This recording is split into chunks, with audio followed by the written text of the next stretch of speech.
Listo. Entonces, mucho gusto. Para nosotros desde AMSE es un gusto estar el día de hoy con ustedes. Quiero presentarles básicamente a los integrantes del grupo de AMSE. Es un grupo de estudio de la Universidad del Quindío, de estudiantes interesados en todos los temas de farmacoresistencia y infectología en general. Hemos estado desde hace ya un tiempo reuniéndonos, buscando temas, charlando un poco sobre todas estas cosas y queremos el día de hoy pues participar y compartir con ustedes este espacio. Les agradecemos mucho por la asistencia, les agradecemos mucho por estar aquí y esperamos que esta charla sea de su agrado. Vamos entonces a hablar el día de hoy de rabia. Mi nombre es Billy Cristian Romero Escobar, soy estudiante de 11º semestre de la Universidad del Quindío del programa de medicina y soy uno de los miembros fundadores del grupo de investigación AMSE. El día de hoy entonces la propuesta es tratar la rabia desde cada uno de estos puntos que están aquí expuestos y para eso entonces vamos a iniciar. La bibliografía consultada para hacer esta revisión es la que pueden observar en pantalla, una búsqueda sistemática de UpToDate, el micrositio de la Organización Mundial de la Salud para rabia y los protocolos del Instituto Nacional de Salud en Vigilancia de Salud Pública para el evento de la rabia. Vamos entonces con la definición y lo que tiene que ver con la epidemiología. ¿Qué es básicamente la enfermedad por el virus de la rabia? Básicamente una zoonosis que está asociada a animales salvajes y a algunos animales domésticos que no están vacunados. Es muy importante esto, como lo vamos a ver a lo largo del desarrollo de la charla. Entre la saliva de estos animales, tanto de los salvajes como de los domésticos no vacunados. Y se transmite principalmente, pero no es la única vía, a través de un accidente rábico. Vamos a ver que es diferente a una mordedura común. Produce un cuadro severo, que es la encefalitis viral, y que una vez se manifiestan los síntomas de la encefalitis viral suele ser mortal. Y ya que alcanza casi que el 100% de la mortalidad cuando está desarrollado el cuadro de la encefalopatía, pues es un evento de obligatoria notificación en salud pública por la importancia que tiene desde la mortalidad. Cuando hablamos de la epidemiología, entonces nos encontramos que tiene una distribución mundial con unas pequeñas excepciones en algunos lugares del mundo, que a pesar de haber una vacuna, existir una vacuna desde el año 1885, seguimos teniendo entre 60 y 65 mil muertes al año por esta causa, y que se dan sobre todo en los países en vías de desarrollo, siendo Asia y África los más afectados, los que entregan más o menos el 95% de los casos anuales, y con algo muy importante, y es que el 40% de los pacientes son niños menores de 15 años. Y esto tiene que ver en que en muchos de estos países la vacunación no es fuerte, la vacunación a las mascotas no es fuerte, y no hay unos sistemas de salud que permitan el acceso a una vacuna o a una terapia de inmunoglobulinas, como lo vamos a ver luego. Entonces, los niños juegan con las mascotas no están vacunadas y pueden tener estos accidentes y morir. En los países desarrollados está más asociado a animales salvajes, siendo los murciélagos, sobre todo en Estados Unidos, y se ha reducido mucho la incidencia entre mascotas en estos países, pues porque los programas de vacunación para las mascotas son amplios en estos lugares, entonces se ha disminuido la rabia en las mascotas. En cuanto a Colombia, ¿qué tenemos? Tenemos que durante los años 80 y 90 hubo digamos que una disminución fuerte de la parte de los casos que se estaban presentando porque se implementaron medidas importantes en vacunación, sobre todo vacunación de mascotas, pero a partir del año 95 hubo de nuevo un repunte, teniendo 32 casos registrados entre el 2000 y el 2016. Esto es muy importante porque todos estos casos fueron mortales, entonces se hace una vigilancia intensiva sobre los casos, sobre las mascotas o los animales que estuvieron involucrados y sobre las personas que fueron contactos de estos animales y de las personas que fallecieron. Allí están los departamentos donde se pudieron ver los casos que se presentaron y recientemente, que el último protocolo del Instituto Nacional de Salud data del año 2016, recientemente entre el año 2016 y 2017 hubo 2 fallecimientos en el país por este evento en salud pública.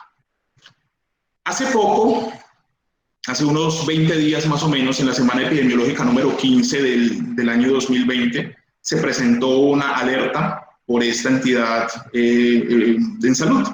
Básicamente, unas mascotas de unas fincas en el departamento del Magdalena presentaron signos de rabia, mordió a uno de los empleados de la finca, al empleado se le hizo pues el manejo que corresponde, se hizo el seguimiento y la vigilancia y se encontró con que estas mascotas eran positivas para rabia. Entonces se trazó toda la parte epidemiológica, se hizo todo el seguimiento activo que se hace en estos casos para evitar un brote de esto. Es importante, no es algo lejano, de pronto no es lo más común que suceda, pero siempre debemos tener en cuenta este tipo de entidad cuando hablamos de mordeduras.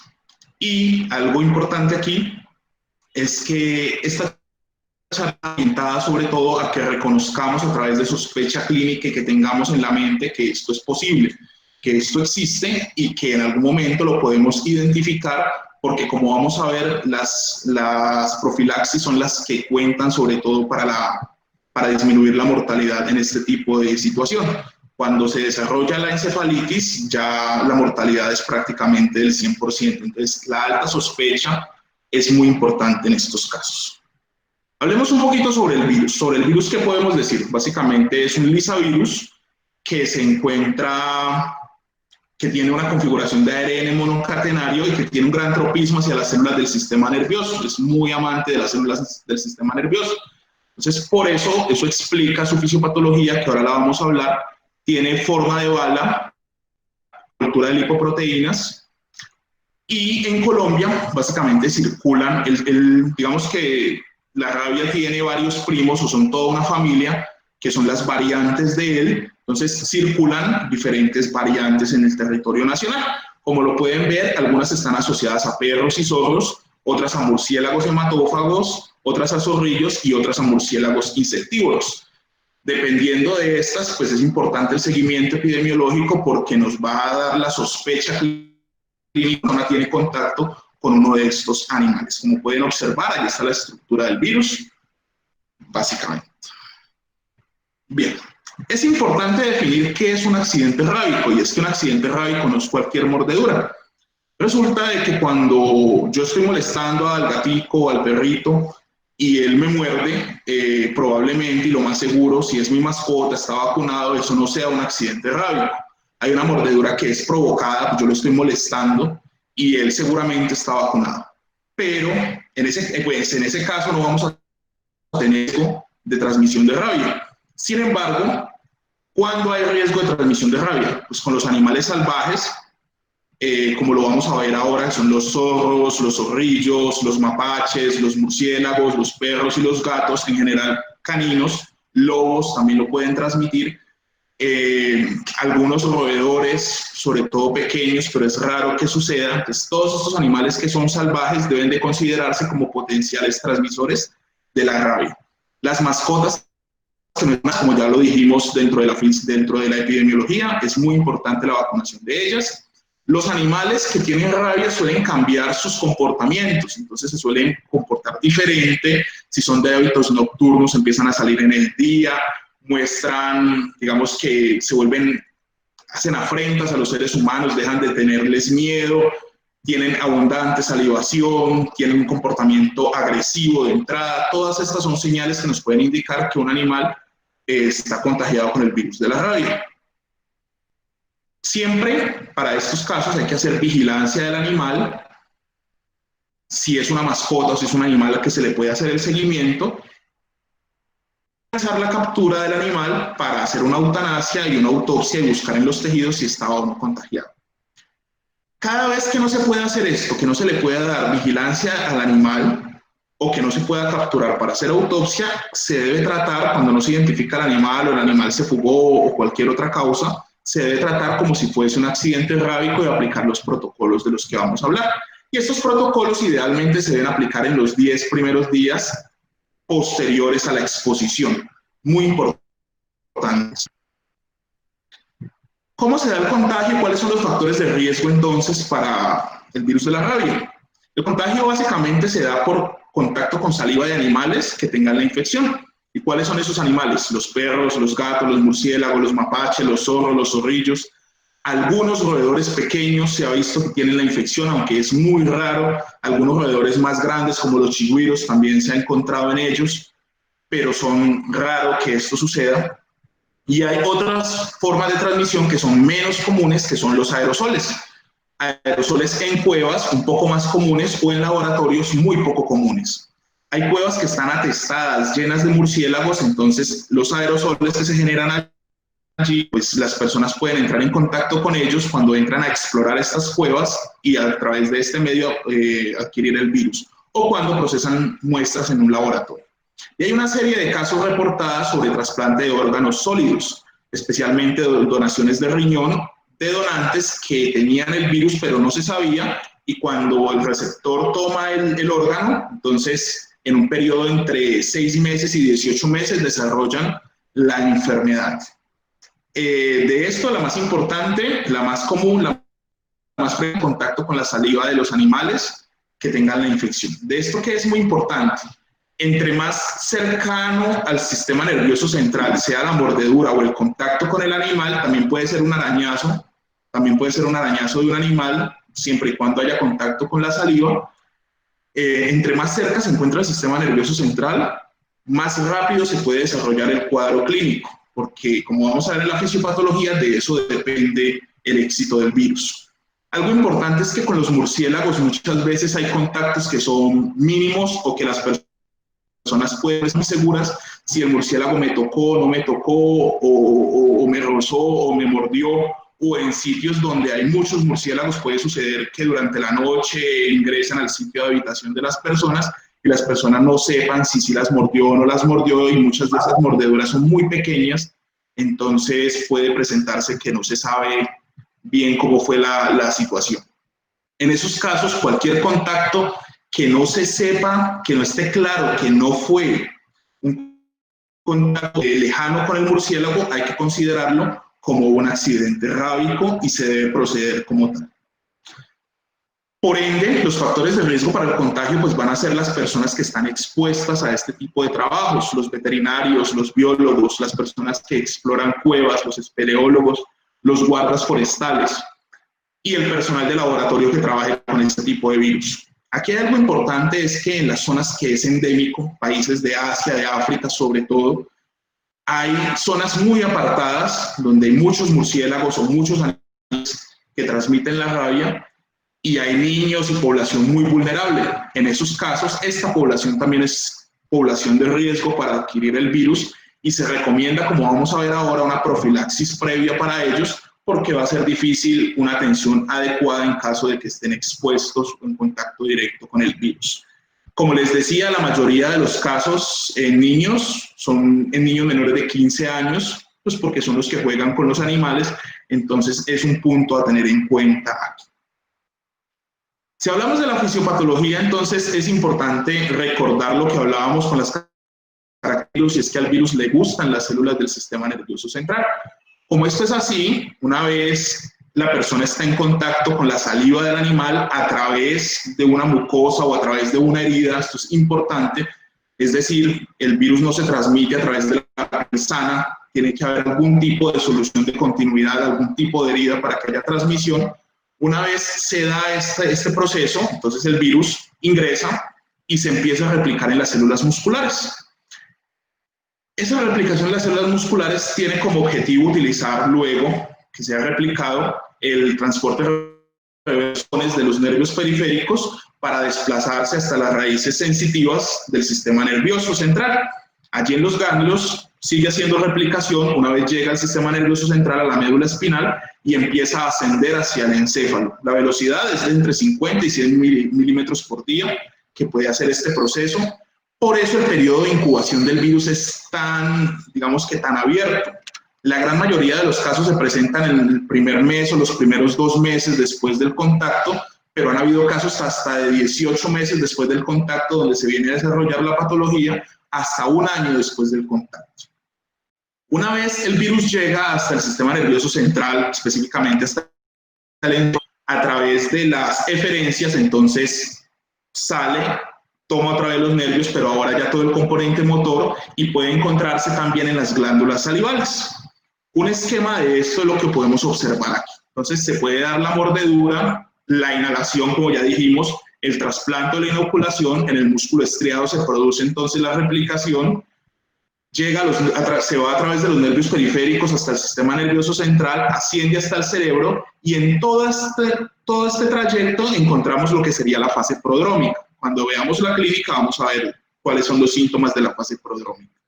Pero una vez está en el cerebro ya, entonces a través de las eferencias se puede encontrar en la piel, en las glándulas salivales, en la retina y en la córnea. Y ahí ya lo consideramos dentro de la fase neurológica. ¿Cómo va a ser el cuadro clínico entonces? El cuadro clínico va a ser una fase prodrómica que se da más o menos 8 o 10 días después de la mordedura, que se caracteriza por dolor y parestesia en el sitio de la mordedura. Ustedes pueden observar esa mordedura, es una mordedura que tiene eritema alrededor y que los pacientes refieren que les pica o les quema o les arde o tienen una sensación eléctrica. Cualquiera de esas cosas que nos sugieran que hay parestesia es clave para hacer la sospecha clínica. Una mordedura que yo puedo identificar que el paciente me refiere a una parestesia, debe ponerme en alerta de que puede ser un accidente rábico y no solo una mordedura normal. Aparte de eso, tendremos síntomas inespecíficos, como la cefalea, la fiebre, el malestar general, y esto va a durar más o menos 3-4 días. Una vez se presenta esta fase prodrómica, entonces progresan las formas de la encefalitis. Puede ser la rabia encefálica, que también la llaman rabia furiosa, o la rabia paralítica, que también se le llama rabia tonta. La rabia furiosa es la más común de las manifestaciones cuando tenemos ya un cuadro de encefalitis instalado.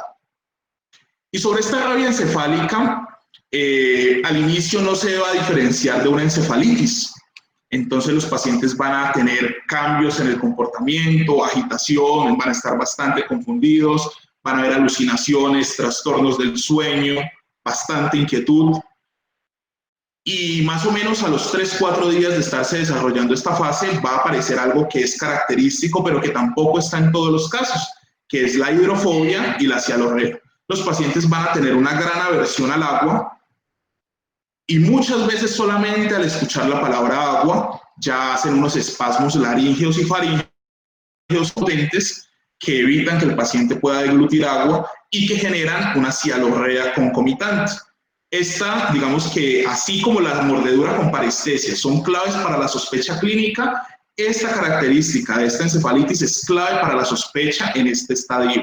Cuando tenemos un cuadro en específico de encefalitis o que nos sugiere encefalitis con hidrofobia y cialorrea, debemos pensar en una fase encefálica de la rabia.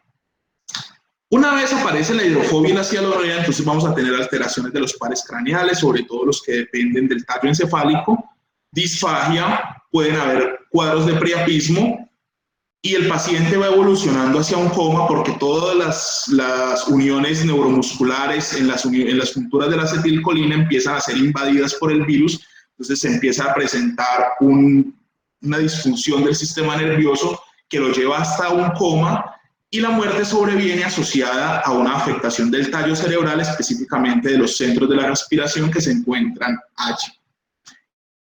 Viene en promedio entre la primera y la segunda semana después del inicio de los síntomas.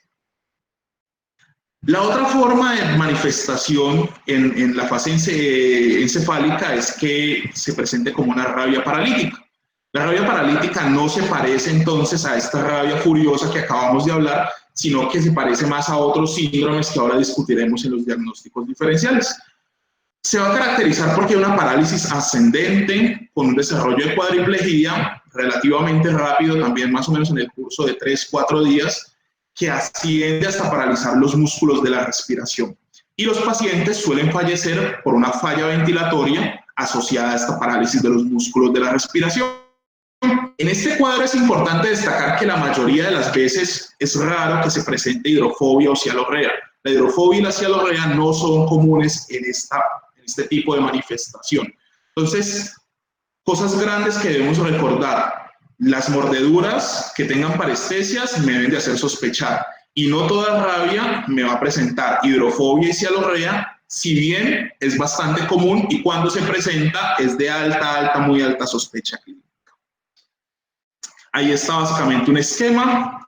que nos muestra cada una de las fases de la enfermedad, desde que se da el periodo de incubación hasta los prodromos y las fases de la encefalitis, sea paralítica o tonta, o sea furiosa o encefálica, muriendo la mayoría de los pacientes entre la primera y la segunda del inicio del cuadro clínico.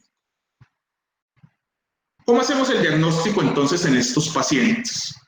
El diagnóstico requiere una alta sospecha clínica, como ya hemos hablado, requiere de que el médico haya podido valorar si es una simple mordedura o si aparte de esa mordedura en realidad es un accidente rábico, como ya lo dijimos, las condiciones del animal, si estaba vacunado o no, si se le pudo hacer seguimiento, si se pudo hacer observación del animal, si se sacrificó y las pruebas fueron positivas o negativas, si la persona tenía un estado de inmunidad previo, había hecho una profilaxis de preexposición, como lo vamos a ver ahora. Todo esto depende y sirve para la alta sospecha clínica. La alta sospecha clínica con la mordedura es muy, muy importante. Si yo abordo a un paciente en el momento en el que tiene la mordedura con las parestesias, es probable que con un protocolo inmediato de profilaxis post-exposición podamos tener un mejor resultado y evitar que el paciente desarrolle un cuadro encefálico. Entonces es muy importante la sospecha clínica. Como el virus llega hasta el sistema nervioso central, hasta el encéfalo y después con las eferencias vuelve hacia todo el cuerpo, entonces puedo encontrarlo en la piel. Se suelen hacer biopsias de piel de la nuca, quitando todas las capas para buscar anticuerpos fluorescentes allí. Y se pueden hacer reacciones en cadena de la polimerasa del líquido cefalorraquídeo, del tejido también, por ejemplo, de la piel de la nuca, de la saliva, porque a través de las glándulas salivales también va a estar, y se pueden tomar improntas de la córnea también para hacer el mismo procedimiento. Es importante destacar que a pesar de que los pacientes tienen en saliva el virus, no se ha documentado hasta ahora ninguna saliva de un paciente a alguno de sus cuidadores o algún personal de salud. Es algo que se asume que podría suceder y se toman las precauciones, pero hasta ahora en la literatura no se ha registrado una transmisión humana-humana en ese sentido. Se pueden buscar también anticuerpos en sangre para el virus y las imágenes cerebrales y de cráneo deben de evitarse el tacto y la resonancia magnética porque pues al ser una encefalitis viral son supremamente inespecíficas y no nos van a aportar mucho desde el punto de vista de diagnóstico. Una vez los pacientes fallecen, se pueden hacer estudios de tejido cerebral en donde lo que vamos a tener, como lo pueden observar aquí, son inclusiones celulares intracitoplasmáticas eosinofílicas que se conocen como los cuerpos de Negri. Los cuerpos de Negri se encuentran sobre todo en regiones del hipocampo cerebral y en estas zonas pues, se buscan en los tejidos cerebrales del paciente en la autopsia y cuando hay cuerpos de Negri asociados al pues el diagnóstico está supremamente claro y se considera que este tipo de hallazgo histológico es patognomónico para esta entidad de salud. Es importante tener en cuenta los diagnósticos diferenciales. Uno de los grandes compañeros de todos los cuadros neurológicos es el tétano. Ahí podemos ver el opistótono clásico del tétano y cómo se presentan contracciones importantes de los músculos también en la pueden haber cuadros que nos sugieran tétano o que nos sugieran rabia, entonces es algo que hay que tener en cuenta siempre. Aparte de eso, como lo decíamos ahora, la alta sospecha clínica nos llevará a que si hubo contacto con algún animal, pensemos entonces en un cuadro clínico tipo rabia, pero que si no lo ha habido y estamos ante unas manifestaciones similares a estas, siempre debemos pensar en otros virus como el virus del herpes simple o alguna encefalopatía asociada a VIH, en encefalopatías tóxicas, en desórdenes electrolíticos, en el consumo de drogas, en infecciones bacterianas, en malformaciones arteriovenosas o accidentes cerebrovasculares muy específicos, en infecciones parasitarias. En las manifestaciones paralíticas, en la manifestación de la encefalitis paralítica, es importante tener en cuenta las parálisis flácidas. Entonces, ahí podemos hablar del síndrome de Guillain-Barré o de cualquier tipo de mielitis transversa que se nos presenta en estos casos. La poliomielitis también es un diferencial importante a tener en cuenta cuando la evolución del cuadro clínico se da a través de la de la manifestación paralítica. ¿Cómo va a ser el manejo entonces de los pacientes con esta entidad? Una vez se desarrolla la encefalitis, es muy complicado el pronóstico, es muy malo el pronóstico de los pacientes porque prácticamente el 100% de los pacientes fallecen. Ha habido un par de casos por allí de sobrevivientes que eran pacientes que tuvieron de los estudios de los tejidos, del implante de tejidos, del trasplante de tejidos, y eran pacientes que habían tenido cierta inmunidad antes de recibir el trasplante, entonces desarrollaron el cuadro encefálico, pero salieron de él. Digamos que son una gran excepción y en la literatura pues es como lo único que uno encuentra sobre esto. Pero en términos prácticos, el 100% de los pacientes fallecen una vez inicia la fase encefálica, la fase ya neurológica. En esos casos, el manejo pues es muy de soporte, básicamente, es un manejo de analgesia, porque son pacientes que están agitados, son pacientes que tienen mucho dolor por los espasmos musculares que se presentan, entonces se requiere darles confort para acompañarlos en este proceso. Se han intentado varios medicamentos.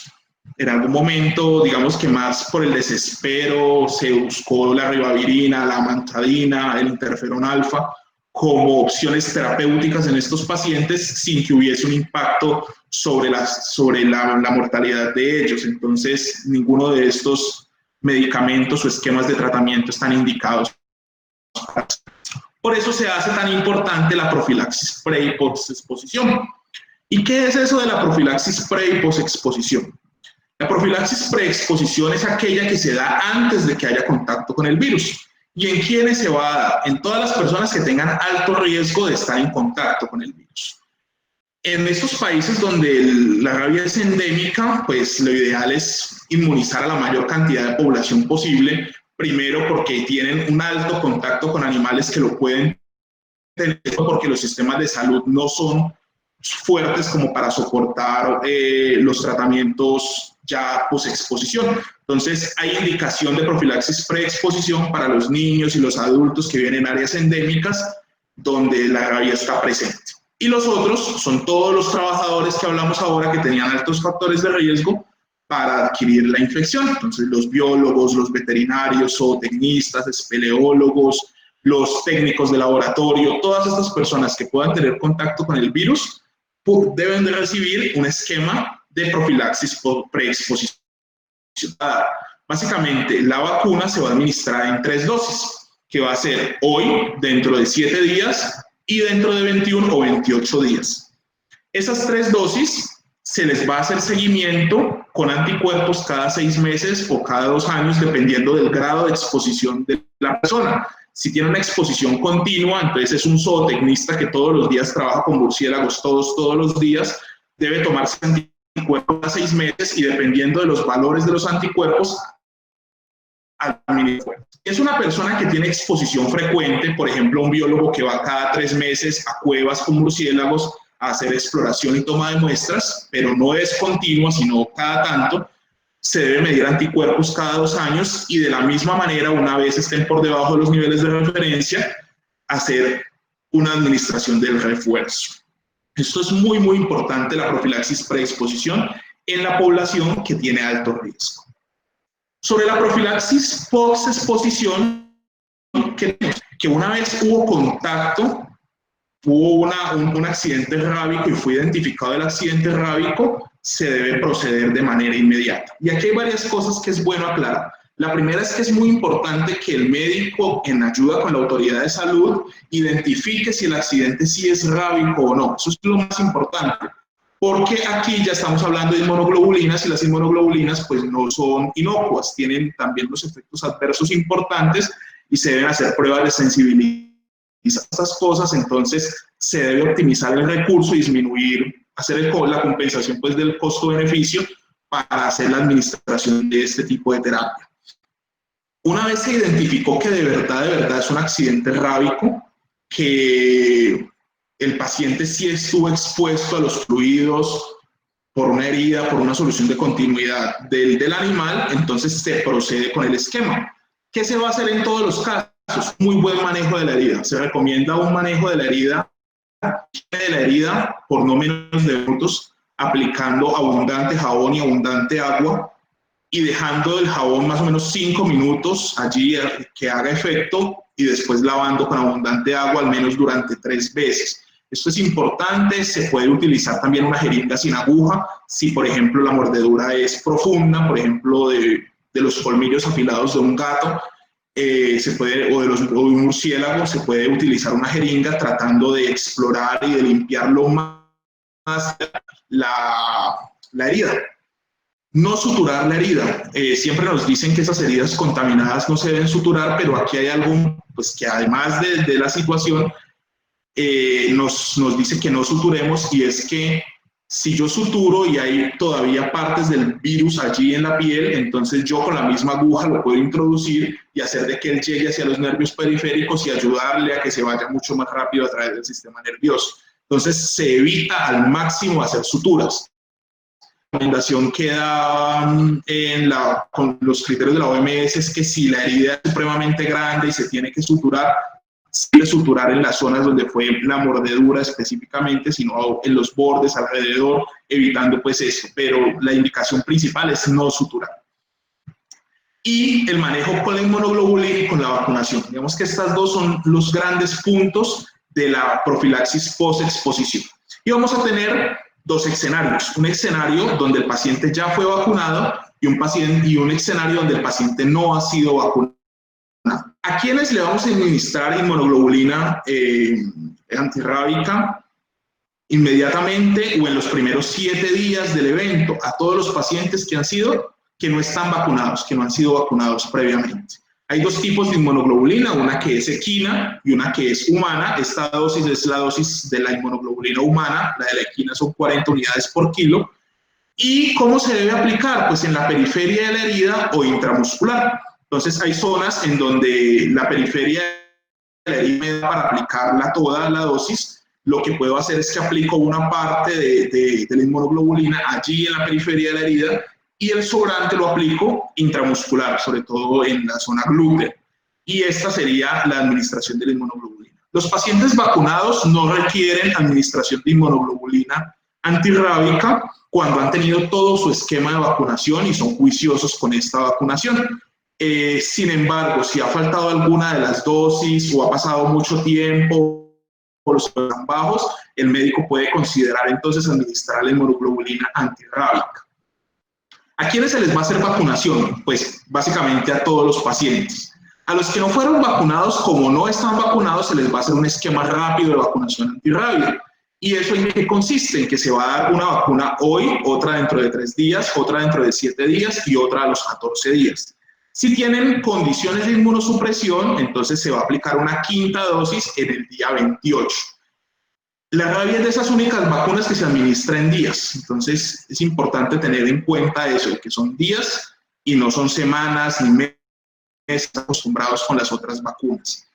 ¿Qué también es importante? El tema de la inmunoglobulina los 7 primeros días. Miren que la 3ª dosis de la vacunación sería el día 7. Es decir, no debo nunca administrar la inmunoglobulina después de la 3ª dosis de la vacunación. Siempre la inmunización pasiva con inmunoglobulina se debe dar antes de las 3 primeras dosis de la vacunación. A los pacientes que ya estaban vacunados, pues no tenemos que aplicarles inmunoglobulina, pero les vamos a hacer un refuerzo de nuevo la vacuna. Y ese refuerzo no va a variar entre el común de la población y los pacientes con algún tipo de inmunosupresión, y van a ser 2 dosis, una hoy y una dentro de 3 días. El seguimiento siempre se debe hacerse un seguimiento activo tanto a la persona como a los contactos, como a los animales, la búsqueda de los animales que estén en la región, en la zona. Se debe hacer refuerzo de vacunación para la población si están en pie, o para los animales de la zona, porque pues entre los animales se puede transmitir también la rabia. Estas son medidas colectivas que recomienda el Instituto Nacional de Salud en sus apartes. ¿Qué podemos concluir entonces sobre lo que hemos charlado durante este tiempo? Que es muy importante diferenciar cuáles son las mordeduras de los accidentes rábicos. Un accidente rábico, ya lo vimos, un animal salvaje, un animal no vacunado, un animal que tiene comportamientos extraños, que mordió sin que hubiese un motivo claro, es algo de pensar en un accidente rábico. Estos animales deben ser llevados a observación si se pueden capturar y son mascotas, por ejemplo el perrito y está sano, no tiene síntomas, se debe dejar en observación durante 10 días y si en esos 10 días no manifiesta los síntomas, pues consideramos que no tenía rabia en el momento de la mordedura en su saliva. Los animales salvajes suelen ser sacrificados y son capturados e inmediatamente se hacen pruebas de tejido para mirar si hay o no está presente el virus. Importantísimo, morder y anestesia me deben de hacer pensar en un accidente rábico y es una de esas cosas que me debe prender las alarmas inmediatamente. Inmediatamente debo de estar pensando que en este caso tengo que actuar inmediatamente, no puedo dejar avanzar esto a una fase encefálica. La hidrofobia y la cialorrea son grandes indicadores clínicos en la fase, sobre todo de los pacientes que ya tienen todo el cuadro de la encefalitis, pero recordemos que la hidrofobia y la cialorrea se pueden no presentar, sobre todo en las manifestaciones del cuadro paralítico. Es muy importante el protocolo post-exposición, es el único que me va a ayudar a que si fue un accidente rábico, el paciente no me desarrolle una encefalitis. Y si no tengo la sospecha clínica, no voy a poder aplicarlo y en virtud de eso vamos a tener una muerte casi que segura. Y como es un evento con una mortalidad tan alta y con tanta importancia para la salud pública, pues es de obligatoria notificación. Y aquí podemos ver las dos formas que nos muestra el Instituto Nacional de Salud, tanto para hacer vigilancia para animales, para rabia en animales, como la rabia humana. Se deben hacer notificaciones inmediatas, las responsabilidades del médico, comunidad generadora primaria de datos, la institución de salud donde labora el médico y ya los entes territoriales y el Instituto Nacional de Salud deben de hacer la correspondiente vigilancia activa para detectar posibles casos de rabia en animales y en personas en la misma región y tomar las medidas que ya hablamos en este caso. Quisiera saber si hay comentarios o preguntas acerca de lo que hemos charlado. Listo, Billy. Yo voy a pasar a leerte las preguntas en el orden en que las han hecho.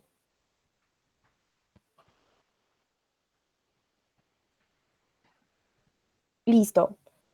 Entonces, la primera pregunta que te hacen es que cuando tú hablaste de la mortalidad en la rabia encefálica, te pregunta entonces Ana Isabel Osorio que en esos casos de los pacientes que sobrevivieron, que si se presentó algún tipo de secuela.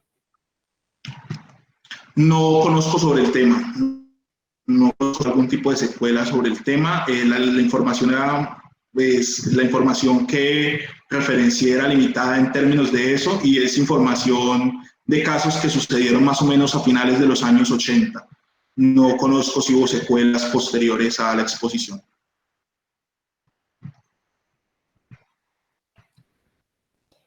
Bueno, las siguientes preguntas son la mayoría acerca de la profilaxis posexposición.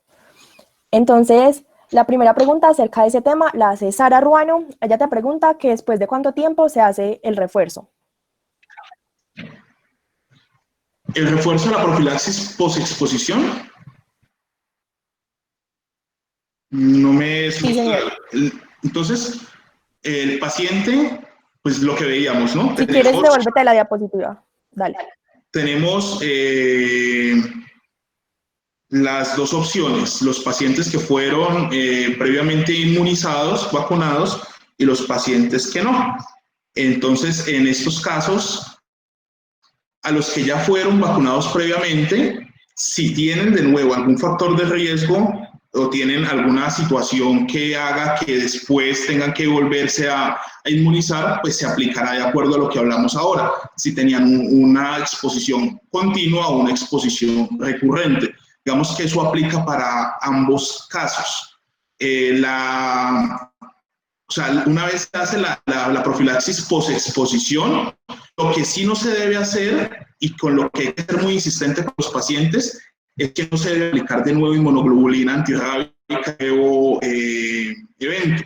Entonces, hay que escribir muy bien en la historia historia de los pacientes que ya ellos fueron, se les aplicó ya inmunoglobulina antirrábica en el caso de que no estuviesen vacunados, se hace el protocolo de vacunación como está indicado, se ponen los refuerzos si ya habían sido vacunados y si tienen exposición continua, se tomarán anticuerpos cada 6 meses para ver si hay que hacer o no de nuevo refuerzo, y si tienen exposición frecuente, toman anticuerpos cada 2 años para ver si hay que aplicar los refuerzos. Vemos que se vuelve al esquema que habíamos hablado de la profilaxis preexposición.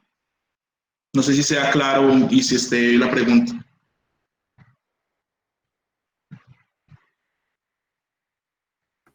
Listo. Bueno, voy a leerte entonces la siguiente pregunta. Esta pregunta también la hace Sara Ruano. Ella te pregunta, ¿qué tan efectiva es la profilaxis post-exposición? Es bastante efectiva. Una vez no se han desarrollado los síntomas encefálicos y si se da entre los primeros 7 días posteriores al evento, los pacientes prácticamente en un 100% no desarrollan los cuadros de encefalitis. Si la desarrollan, las probabilidades de vida, como ya lo vimos, pues son mejores en estos casos.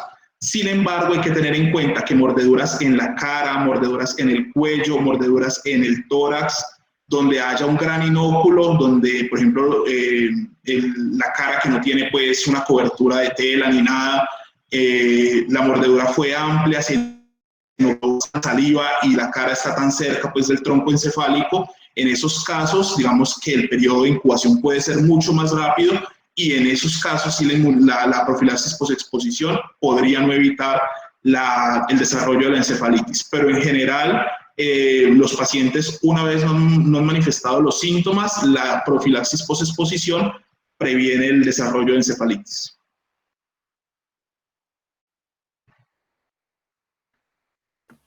Listo. Te leo entonces la siguiente pregunta. Esta la hace José David Lenis Bueno. Él te pregunta cómo actuar en caso de que una persona del campo que llega luego de varios meses afirmando haber sido mordido por un animal que para él tenía rabia. ¿Cómo actuar después de que han pasado varios meses? En estos casos, lo que es básicamente se debe hacer un contacto con la Secretaría de Salud departamental o municipal y estos pacientes deben de ser manejados por un grupo especial. Los médicos en este caso lo que pueden hacer es iniciar un esquema de vacunación, como ya lo vimos aquí, pero solicitar el apoyo de las secretarías o de las autoridades correspondientes para que en este caso un experto en el tema, un virólogo o un infectólogo pueda hacer recomendaciones más precisas. Iniciar el esquema estaría indicado y las medidas que haya que tomar luego, pues habría que mirar lo costo-beneficioso y la inmunoglobulina antirrábica en ese caso cuando ha pasado tanto tiempo y pues indicar o indagar ya con los grupos de salud pública qué tan viable o qué tan probable es que ese accidente rábico sí sea un accidente rábico. Pero la primera medida del médico, digamos que en el primer nivel o en el nivel que esté allí, es iniciar el esquema de vacunación para este caso y hacer la consulta a quien corresponde.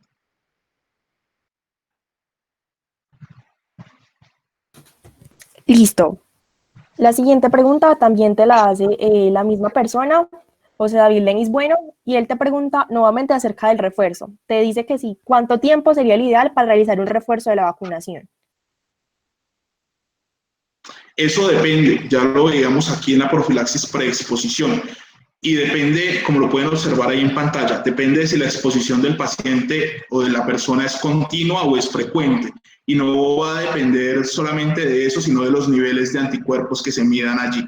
Esto es importante porque las características de la vacuna no permiten una inmunidad a largo plazo y habría que observar en cada uno de los casos cómo se están comportando los anticuerpos. Por eso en las exposiciones continuo frecuentes se toman anticuerpos cada 6 meses o 2 años y basados en los niveles de anticuerpos se administran los refuerzos.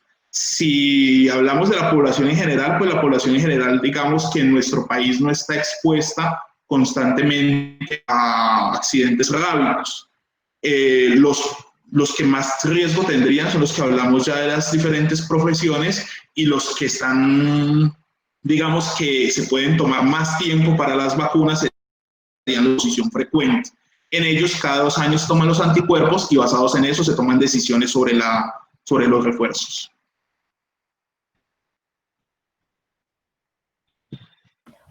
Listo.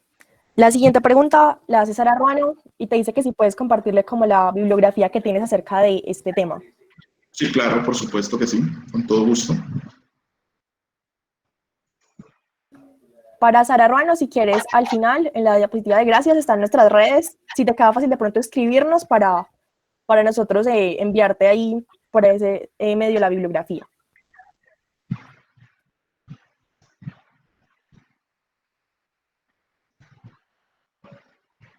Listo. La siguiente pregunta la hace Gustavo Andrés Díaz Cruz. Son 2 preguntas. La primera es que cuando se considera un caso con exposición grave y uno leve, ¿cómo varía el tratamiento respecto al suero y las vacunas? Perdón, es que me perdí un poquito el audio ahí en un momento. Dale, ya te repito. Sí, Esta gracias. pregunta, sí señor, la hace Gustavo Andrés Díaz Cruz. Él te dice que cuando se considera un caso con exposición grave y uno leve, ¿cómo varía el tratamiento respecto al suero y a las vacunas? Bueno, la verdad revisé mucha bibliografía sobre esto. UpToDate prácticamente definen, hay o no hay. En las revisiones de los protocolos del Instituto Nacional de Salud definen si hay una exposición leve o una exposición grave o solamente hay un contacto. Entonces los categorizan como accidentes tipo 1, tipo 2 o tipo 3. Los tipo 1, por ejemplo, me lamió solamente el animalito en la mano, pero yo no tengo ninguna cortada. Los tipo 2, hubo un inóculo pequeño o una mordedura pequeña, y los tipo 3 son grandes inóculos con exposición de grandes zonas. El consenso del material que he revisado para esta charla dice de que cuando tenemos una exposición grave se debe administrar inmediatamente la inmunoglobulina y las vacunas en el esquema que ya hemos hablado. En las exposiciones leves, cuando los pacientes no están vacunados, deben tener también, de todas maneras, una administración de inmunoglobulina. Y algo que comentaba una de las revisiones de UpToDate era que cuando había una exposición y el paciente no estaba vacunado a pesar de tener su esquema completo, podía considerarse la opción de administrar una inmunoglobulina antirrábica en esos casos, pese a que el paciente ya estuviera vacunado. Eso tenía mucha discusión por cuestiones inmunológicas, pero era una de las consideraciones que tomaban en esos casos. No sé si sea claro allí.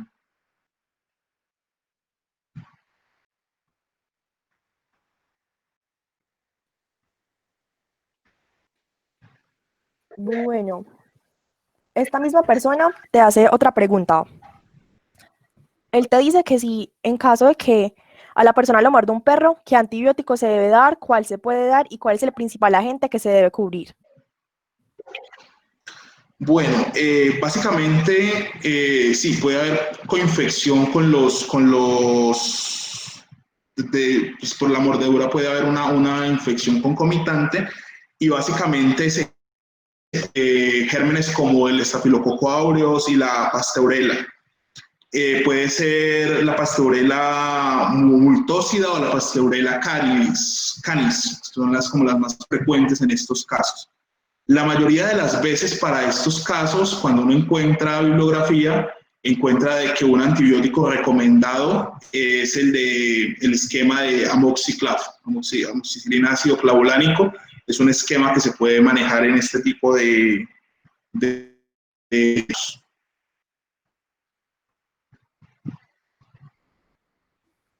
Listo, perfecto. Siguiente pregunta. Esta te la hace Daniela Cardoso. Ella te pregunta, en caso de que el accidente rábico se dé en una embarazada, ¿qué riesgo representa para el feto? Bueno, como la vacuna no entrega una inmunidad a largo plazo, quiere decir que no es una vacuna viva, es una vacuna muerta. En virtud de eso, el riesgo para las embarazadas, o sea, en este momento no hay evidencia de que haya un riesgo para las embarazadas o para el feto en estos casos. Entonces, si la embarazada estuvo expuesta y necesita una profilaxis, se puede administrar. No hay ninguna evidencia en la literatura que diga de que no se puede hacer o que hay prejuicio para el feto.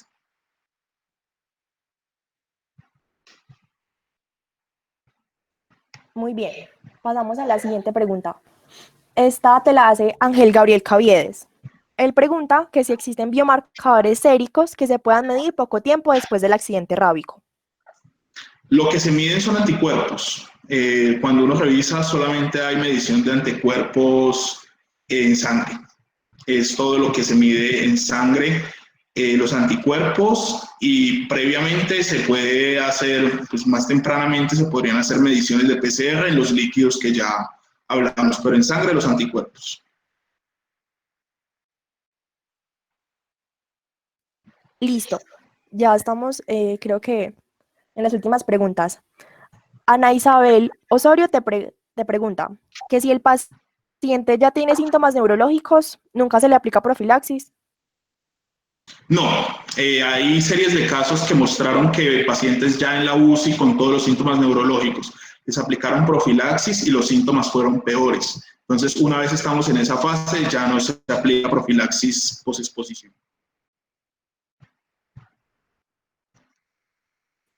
Listo, pasamos ya a la última pregunta que veo por ahora en el chat, también la hace Ana Isabel Osorio. Ella te pregunta cuáles son los niveles de anticuerpos recomendados. Niveles de anticuerpos recomendados, te cuento de me corchas con esa pregunta. No sé cuáles son los niveles de anticuerpos recomendados. Eso, como todos sabemos, muchas veces los niveles de anticuerpos varían de acuerdo al laboratorio y a las técnicas que se hacen. Entonces, lo que se recomienda es lo que hablábamos ahorita. Si se tiene una exposición continua o una exposición frecuente, hacer las medidas de los anticuerpos. Y para los valores de referencia, cuando estén por debajo de esos valores, aplicar el refuerzo. Específicamente el número no se hace en este momento. Listo, Billy. Yo creo que esa ya era nuestra última pregunta. Yo creo que con esto ya podríamos dar por finalizada la charla. Por ahí dicen 0.1, 0.5 unidades internacionales por mililitro de sangre. John Echeverry nos dice, me imagino que se refiere a los niveles de anticuerpos, ¿verdad? Muchas gracias, John, muy amable. Gracias.